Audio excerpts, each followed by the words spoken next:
자, 모두들 반갑습니다. 강태공 전문가입니다. 자, 금일은 양자 컴퓨터 관련 섹터들이 하락을 좀 많이 하고 있습니다. 그러다 보니까 이게 왜 하락하는지도 정확한 이유를 모르는 분들도 많은 것 같고, 사실상 걱정하시는 분들이 많은 것 같아서 현재 또 방송을 진행해 보려고 합니다. 방송을 시작하기 전 앞서서 늘 말씀드리는 여러분들의 좋아요, 구독하기, 댓글까지는 너무나 많은 힘이 된다 말씀드리면서, 자, 오늘의 방송을 시작해 보도록 하겠습니다. 사실 양자 컴퓨터 섹터뿐만 아니라 지금 미국 증시 자체도 굉장히 좋은 상황은 아니라고 생각을 해요.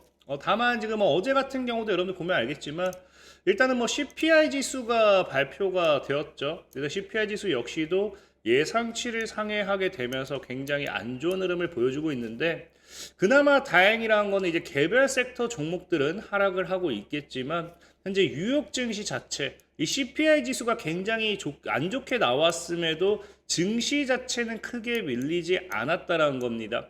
그럼 왜 이렇게까지 증시가 밀리지 않았을까를 우리가 좀 생각을 해본다라고 하면은, 사실상의 지금 이거는 어제도 제가 말씀을 드렸던 부분인데 이제 2월 12일이죠.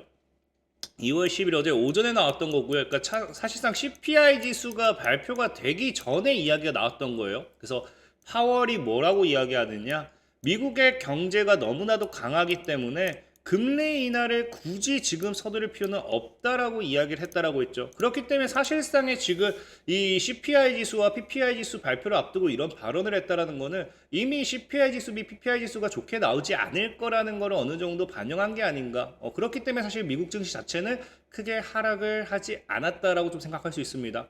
다만 이런 미국 증시 자체는 하락을 하지 않았지만 지속적으로 이 여러분들 양자 컴퓨터 섹터를 본다라고 하면은 지금 어떻다? 25년도 들어가지고요.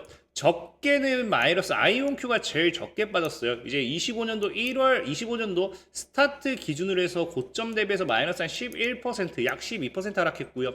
제일 많이 빠진 게 이제 제일 많이 빠진 경우는 약 60% 정도까지 지금 이제 빠지고 있는 걸 우리가 확인해 보실 수 있기 때문에, 사실상의 이제 양자 컴퓨터 관련되어 있는 섹터 보유하신 분들은 굉장히 많이 힘들 수도 있다고 생각하고 있습니다. 다만 많은 분들이 또 댓글 남기는 게 대체 언제 가나요? 어떻게 해야 되나요? 물어보시는 분들이 많아요. 그래서 그런 관점에 대해서는 제가 다시 한번 좀 짧게 이야기한다라고 하면은, 이 제가 당시에 1개월이죠. 가격 전략을 제가 설정해 드렸기 때문에 이 가격 전략을 참고하시면 됩니다. 지금도 양자 컴퓨터 관련되는 섹터의 종목들은 당시에 소개시켜 드렸던 설명드렸던 가격 전략 안에 있는 종목들이라는 거는 크게 걱정할 필요는 없다라고 말씀을 좀 드리고 싶고, 그렇기 때문에 내가 과연 이게 지금 위험한 자리인가 아닌가 어떻게 해야 되는가 궁금하신 분들은 앞서 이제 말씀드렸던 가격 전략을 좀 참고하시면 좋을 것 같고요.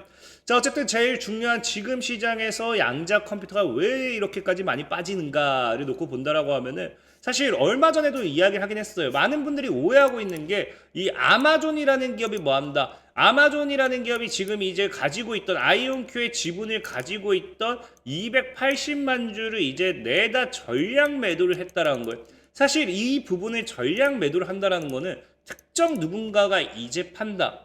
여러분들이 아는 옆집에 사는 누가 판다. 이거는 악재가 아니죠. 근데 여러분들이 잘 아는 빅테크, 글로벌적으로 이제 큰 기업들이 매도를 한다라는 거는 아무래도 여러분들보다는 알고 있는 정보가 많을 것이다라고 생각을 하기 때문에 이 부분은 굉장히 많은 사람들이 악재다라고 생각하시는 분들이 많아요.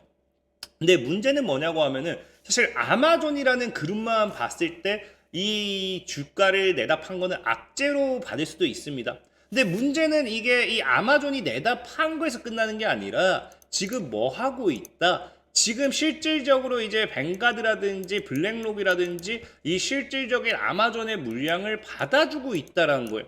그러니까 저희가 전에도 한번 얘기를 했지만 이 기관들 입장에서는 무조건적으로 시장가로 매도하는 것이 불가능하진 않지만 리스크가 있습니다. 이 물량을 다 받아주기에는 이제 이 호가가 받쳐주지도 않는 부분이 있고요. 이걸 일방적인 시장가 매도로서 200만 주, 300만 주가 시장가로 나오게 된다라고 하면은 주가가 말도 안 되는 순간적인 낙폭을 만들어내요. 그렇다라고 하면은 이 당국에서 봤을 때는 뭐라고 이야기하나, 이게 주가 조작의 하나의 이런 모습으로 보일 수 있기 때문에 이 기관 입장에서 사실상 늘 이거를 시장가로 던지는 게 리스크가 있습니다. 그러다 보니까 이번에 뱅가드라든지 블랙록에 이게 물량을 받아줬다라는 거는 모종의 거래가 있지 않았나를 생각해 봤을 때 상대적으로 여러분들이 생각해도 누군가는 팔지만 이걸 받아주는 사람이 있다라는 거는 악재가 아니에요. 뱅가드라든지 블랙록이라는 이런 부분도 얘네들이 바보도 아니고 분명히 받아준 이유가 있다라고 보는 게 좋고, 특히나 그렇기 때문에 지금 보면 알겠지만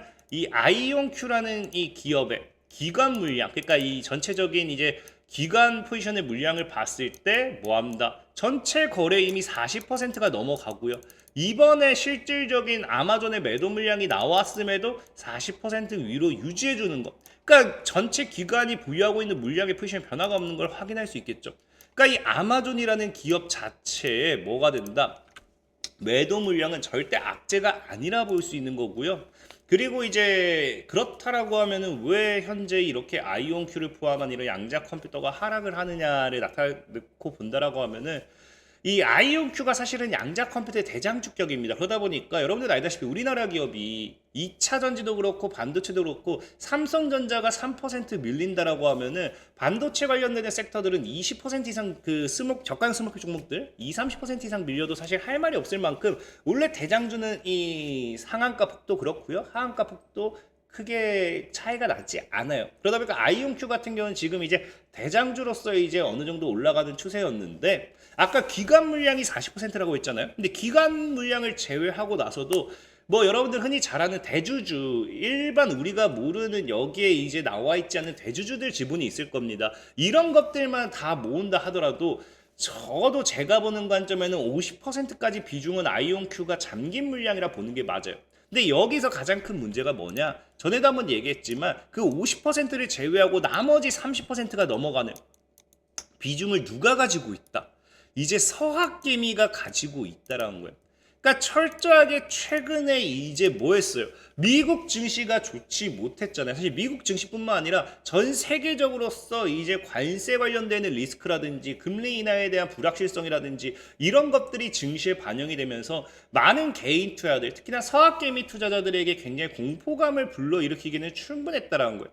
근데 50% 물량은 잠겨 있죠. 그럼 나머지 30% 물량을 쥐고 있는 서학개미들이 이 공포감에 손절친다라고 하면은 당연히 받쳐주는 물량이 없는 상태에서는 주가의 낙폭이 커질 수밖에 없다라는 겁니다. 특히나 여기에 추가적으로 이제 서학개미들의 공포를 자극하는 게 누구까지 따라오느냐? 이제 여러분들 흔히 잘 아는 누구다? 바로 제가 전에도 한번 얘기했지만 공매도죠. 실질적으로 보면 알겠지만 공매도 지금 이 아이온큐라는 기업의 공매도의 볼륨을 봤을 때 매일같이 거래 일자 대비로 해서 평균적인 거래량 대비해서 공매도 비중을 계산해 본다라고 하면요, 평균적으로 60%가 넘어요. 그러니까 전체 거래량 대비해서 공매도 비중이 60%가 넘는다라는 거는 굉장히 굉장히 말이 안 될 정도로 이 개인들이 흔들어 제끼고 있다라는 겁니다. 근데 이렇게 개인들이 흔들어 제끼는 가장 근본적인 이유가 아무래도 이 서학개미의 말도 안 되는 비중이 많기 때문이다라고 저는 좀 생각을 해보고 있어요. 특히나 이제 이 공매도 같은 경우는요, 우리나라 같은 경우는 개인이 공매도를 진행한 게 굉장히 어렵습니다. 하지만 미국 같은 경우는요, 일반 개인도 공매도를 굉장히 쉽게 진행할 수 있어요. 그러다 보니까 사실 미국 같은 경우는 뭐 하고 있다? 원래 미국 투자자들은요, 장기 투자를 굉장히 많이 하는 사람들이에요. 실질적으로 물론 이 코로나 이후에 단기 트레이닝이 급증했다라고 하긴 하지만 기본적으로 미국 주식시장의 특징이 뭐다? 장기 투자가 굉장히 유리한 시장이기 때문에 미국인들은 대부분 뭐한다? 장기 투자를 하고 있습니다. 특히나 그럴 수밖에 없는 게 우리나라와 다르게 미국 같은 경우는 개인의 금융교육 수준이 굉장히 높아요. 그렇기 때문에 다들 장기 투자를 하고 있는 부분이고요. 이 장기 투자자가 많기 때문에 미국인들은 사실상 아이온큐라든지 양자 컴퓨터 관련되어 있는 기업들도, 여러분들 알다시피 양자 컴퓨터는 상용화까지 굉장히 사실은 긴 시간을 가져가야겠죠. 그래서 그런 개인들은 어떻게 보느냐? 길게 가지고 가는 거예요. 길게 가지고 가는데 이거를 더럽힌 게 누구다? 서학개미라는 거예요. 그러니까 제가 보는 관점에 미국은 개인도 그렇고요. 지금 이 서학 개미들을 어떻게든 흔들어 제끼기 위한 이런 이 털고 가는 개인을 털기 위한 모션이 나오는 게 아닌가를 좀 생각을 해봐야 되는 거예요. 지금 양자 컴퓨터가 사실상 시장에 빠져야 될 직접적인 이유는 절대로 없다고 저는 생각합니다. 이 서학 개미가 유일한 잘못이 있다라고 하면은 우리가 그런 거 있죠. 우리가 노래도 있잖아요. 내가 너를 많이 사랑한 죄라고 하잖아요. 그것처럼 이 서학 개미가 아이온큐 서학개미가 괜히 들어가서 양자 컴퓨터 비중을 너무 많이 산 죄밖에 없지 않을까를 저도 생각을 해보고 있고요. 특히나 양자 컴퓨터 관련돼 있어서는 최근에도 보면 굉장히 좋은 이슈들밖에 나오지 않는 게, 자 보면은 우리나라 같은 경우도 지금 뭐 하고 있다. 양자 컴퓨팅 스타트업 기업이 지금 카카오벤처스와 블루포인트로부터 30억 원 규모 시드 투자를 유치에 성공했습니다. 이게 오늘 나온 뉴스니까 우리나라도 지금 스타트업 기업에 지속적인 투자하고 있고요. 사실 30억은 뭐 귀여운 시드예요. 귀여운 시드입니다. 근데 여러분들이 아셔야 하는 게 우리나라가 양자 컴퓨터에 대한 이 시장 규모 자체가 작지 않기 때문에, 크지 않기 때문에 30억이라고 하면 굉장히 그 분야에 대비해서 많다라 생각할 수 있고요. 사실 이게 아니라 하더라도 보면 알겠지만 또 뭐 한다. 큐에라라는 또 스타트업이 있는데 이게 2월 13일 이제 오늘 새벽에 나온 뉴스죠. 이제 알파벳과 소프트뱅크 이제 양자 컴퓨팅 스타트업 큐에라의 얼마 2억 3천만 달러라 해가지고 약 2천억이 넘는 지금 이제 그 또 투자 규모를 진행하고 있습니다. 그러니까 지속적으로 전 세계적으로도 지금 이제 양자 컴퓨터에 관련되어 있는 기업들의 꾸준한 투자가 이제 진행되고 있다 보시면 좋고요. 특히나 이제 여러분들 최근에 일본이 이제 또 선물 보따리라고 해가지고 막 돈 막 싸들고 가가지고 미국 트럼프와 이제 또 이런 이야기를 했잖아요. 근데 그 당시에 트럼프도 뭐라고 하느냐, 이런 일본과의 이런 선물 보따리 여기서 뭐 이야기 나왔던 게 뭐합니다. 더욱 긴밀히 협력하기로 합의했고요. 양자 컴퓨터 반도체 분야에서 일본과 협력할 것이다라고 강조를 했는데, 어쨌든 여기서 트럼프라는 인물이 대통령이 양자 컴퓨터 관련돼서 협력하겠다라는 이야기가 나온 것만 봐도 뭐한다. 앞으로의 트럼프 대통령의 미래 먹거리 사업은 양자 컴퓨터 중 하나다라고 보는 게 좋아요. 그럼 여기서 양자 컴퓨터 빠져야 될 이유는 과연 무엇인가라는 거죠. 없다라는 거예요. 그냥 개인들이 너무나도 많이 샀기 때문에. 특히나 지금 이제 알다시피 당장 양자 컴퓨터는 지금 또 오늘도 이야기가 나왔어요. 오늘 또 새로운 뉴스가 나온 게 구글의 CEO가 뭐한다. 우리는 사용 가능할 것이다. 양자 컴퓨터가 언제 5년에서 10년 이내로는 사용 가능할 것으로 본다. 그러니까 통상적으로 지금 5년 이내에 이제 양자 컴퓨터가 상용화될 것이다라는 뉴스가 굉장히 많이 나온다는 겁니다. 특히나 최근에 이제 빌 게이츠 같은 경우도 뭐 하고 있다. 양자 컴퓨터에서가 3년에서 5년 안에는 상용화될 것이다라고 하면서 2월 4일에 나온 뉴스고요. 그리고 마이크로소프트 같은 경우는요, 연말에는 세계 최고 수준의 양자 기기를 선보인다라는 거는 이러나 저러나 지금 양자 컴퓨터가 빠져야 될 이유는 없고요. 올 말까지 봤을 때 정말로 올 말까지만 봐도 양자 컴퓨터 관련되어 있는 모멘텀 이슈는 굉장히 좋고, 또 그 다음에 더 길게 봤을 때 향후 3년 내로도 양자 컴퓨터에 대한 상용화 기대감이 지속될 수밖에 없는 상황에서 양자 컴퓨터 빠진다. 이거는 억지라는 겁니다. 억지. 특히나 이제 제가 늘 말하는 이제 마지막으로 이제 또 다가오는 게 뭐가 있다. GTC 2025가 이제 3월 17일이었나요? 이때 일정이 잡혀 있습니다. 일정을 코앞에 두고서 양자 컴퓨터가 빠진다? 말이 안 되는 거죠. 오히려 기대감이 가득해야 돼요. 여기서 첫날에 양자 컴퓨팅 행사에서 어떤 이벤트 모션이 나올지 기대감이 가득해야 되는데 빠진다? 억지다. 그렇기 때문에 저는 분명히 말씀드리지만 양자 컴퓨터의 하락의 이유는 없다. 유일한 하락은 개인들, 서학개미들이 말도 안 되는 비중을 가지고 있는 거고요. 이 서학개미들의 손절을 유도하고 있기 때문에 여기서 흔들린다, 여기서 털린다. 그러면 바보가 될 수도 있겠다라고 말씀을 드리면서 오늘 방송 마무리하도록 하겠습니다. 자, 지금까지 강태공이었고요. 여러분들의 좋아요, 구독하기, 댓글까지 너무나 많은 힘이 된다 말씀드리면서 자, 모두들 안녕.